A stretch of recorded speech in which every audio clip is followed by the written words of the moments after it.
السلام علیکم۔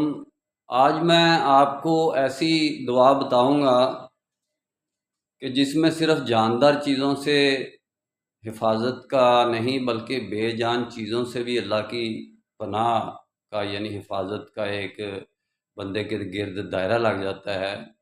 میرے ساتھ یہ بعض اوقات ہوا ہے کہ بے جان چیزیں بھی یعنی کہ مجھے نقصان نہیں پہنچاتی، جیسے میں چھت کے نیچے لیٹا ہوں اور ابھی لیٹ کے میں نے دعا پڑھی ہے تو میں وہی دعا پڑھی ہے، میں اٹھ کے ابھی ہاتھ دھونے گیا ہوں تو چھت ایک جگہ سے گر گئی ہے یا کوئی چھت کا حصہ ٹوٹ کر گر گیا ہے، بالکل اسی جگہ پر جس جگہ پہ میں لیٹا ہوا ہوں وہاں بیڈ کے اوپر وہ آ کے گر گیا ہے۔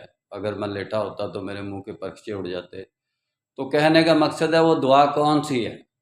وہ دعا ہے اعوذ بکلمات اللہ التامات من شر ما خلق، یعنی کہ میں جتنی چیزیں بھی ہے اللہ تعالیٰ تم نے پیدا کی ہیں، اللہ تعالیٰ نے من شر ما خلق، ان کے شر سے آپ اللہ تعالیٰ کے مخصوص اعوذ بکلمات اللہ التامات خاص کلمات کی سے اللہ تیری پناہ میں آتا ہوں ان چیزوں کے شر سے۔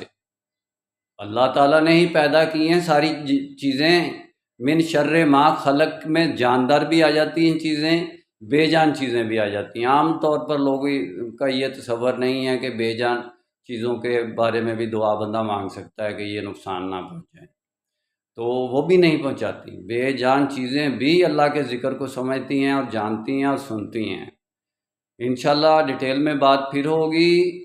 میرا کام اسلامک ورلڈ کی امن اور یونائٹی کا ہے۔